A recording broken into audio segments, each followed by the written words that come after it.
This one's got a little bit of weight to it. I'm feeling that right off the bat. Where did we make the incision? This side. Okay. There we go. Oh, they sent me exactly what I thought they were going to send me. We got a wiping cloth, silica gel, and then we have, bam, this absolute monster of a knife. What in the world are we looking at here, ladies and gentlemen? Holy macaroni. The Artisan Cutlery Proponent has a cousin, and it's this thing right here. Holy smoke. So if you ever looked at the Artisan Cutlery Proponent and you were like, maybe I wanted to have a drop point blade and some different ergos or what have you, this is the answer for you. So right off the bat, I'm seeing the hole here so we can lock it close or open depending on what you got going on. We do have the lanyard on this one with the pin. So that's where you're looking tight right there. There we go. We could even, screw it on with the close position. So that's nice. Obviously, when we open it, we can lock the blade, kind of get it as close to a fixed blade as possible. Back flipper here with jimping, massive thumb studs done right with a see-through hole. It's an interesting touch. So if you're ready, I'm ready. Bam!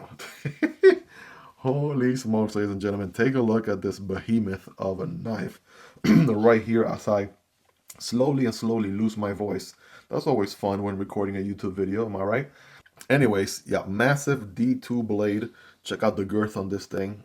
Absolutely insane. Girthy blade. Blacked out D2 blade, so it's going to be great for corrosion resistance since D2 is not the most corrosion resistant steel out there. We have a little bit of a switch up there, right? Flat grind all the way through there, looking good.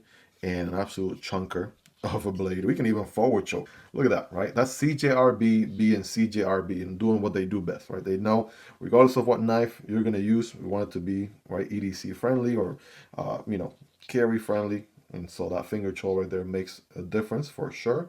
That's nice. Love to see that. Good plunge grind situation as well. So you'll be able to sharpen for a long time without getting a smile. And this guy's going to be a liner lock. We have good access to the liner here from the show side. We can push here to the left. Look at that. Nice and easy to push to the left. But my finger's doing a workout here, just lifting that blade. So the lockup is looking about, maybe 25-30% or so. You guys be the judge. You can see the D10 bowl from here. We also have exposed liners on this bad boy. They are milled. So milled exposed liners. And of course the G10 looks pretty rugged too. It has some nice milled lines, right? Some grooves, if you would, in the G10, some contour spots, some other additional cutouts and things like that throughout. Gives a good personality, right? Even got this cutout section here next to where the thumb stud would be, and up here as well. And it looks like TA pivot hardware. And it looks like we absolutely can reverse a pocket clip if you wanted to, right? Use a flathead screwdriver, it looks like. And then you got the holes there for reversing the pocket clip, right, which is about that much deep carry, about this much or so. And we have two massive standoffs back here, a tube for your, right, that your lanyard is going through. And let's just zoom out. And man, that is a heck of a knife. So average size hands, again, not the biggest of hands, not the smallest of hands. This thing is absolutely a Titanic. I feel the girth on my hand here for sure. If you got bigger hands, this is the kind of knife for you. Whenever I hear, Miguel, what a big knife at, Miguel? Want to see the big knives? Listen, fam, I got you. This is exactly what you're looking for. And if that wasn't enough and you got even bigger hands, you can always forward choke. There's plenty of handle. We'll stay here for days. And also, this portion here gets pretty thick. Perfect for your thumb with some thick jimping there. Yeah, that's absolutely rock solid. This thing is absolutely crazy. So the name on this guy is the Tundra, and I just had to double check. I looked that up, and it absolutely looks like the kind of knife that you can take down the Tundra with. They have this blacked out version, or you can get a green G10 with a stonewash blade. So those are two options to choose from. Again, I'll have a link down below so you guys can check it out. Check out those prices, availability, variants. But on the drop, obviously, we have a massive blade. So the weight of the blade is going to carry the close. Bam. So back flipper is good. Thumb stud deployment, pretty solid here. Reverse flick. Oh man, come on now. I don't think my middle finger has the strength to reverse flick this guy. So I'm gonna have to go to the gym here for about 6 months. I'll be right back before I can even deploy this guy as a reverse flick. But At least we got the thumb stud deployment and the back flipper there to work with.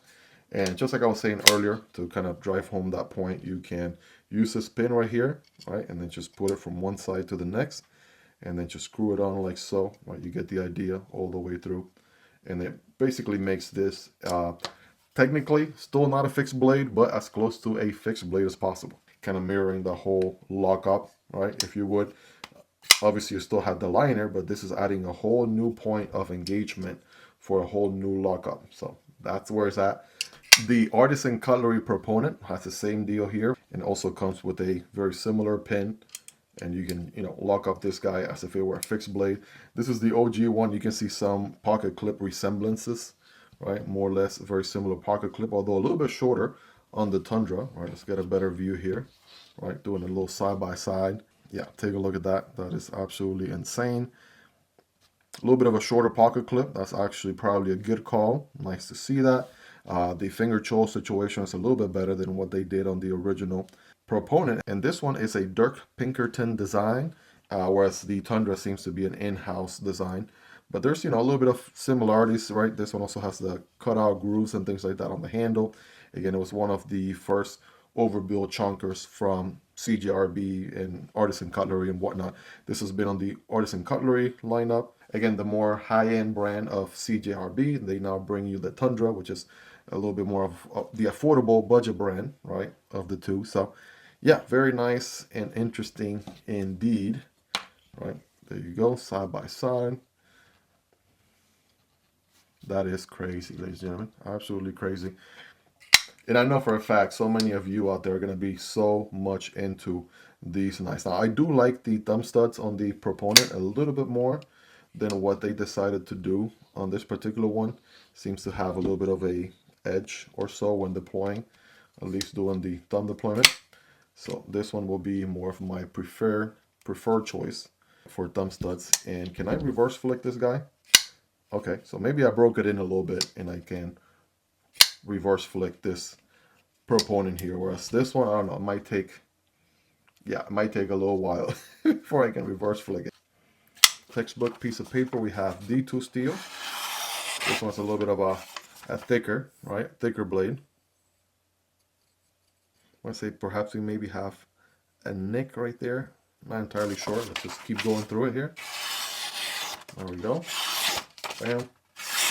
Boom. I do get a little bit of a tear here and there, but again, it's paper, so as long as we can get a good bite into the paper, right? It absolutely cuts, no issues.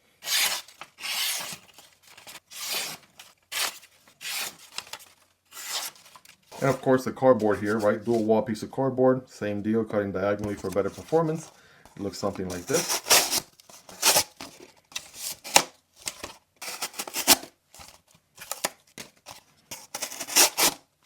There we go, paper off a bit on that one there.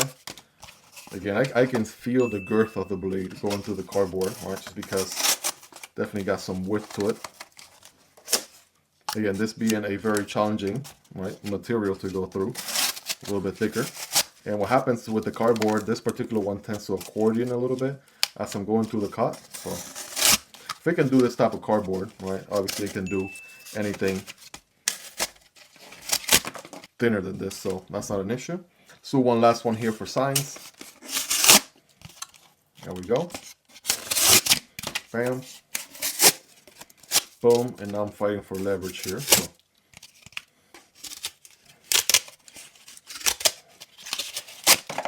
There we go.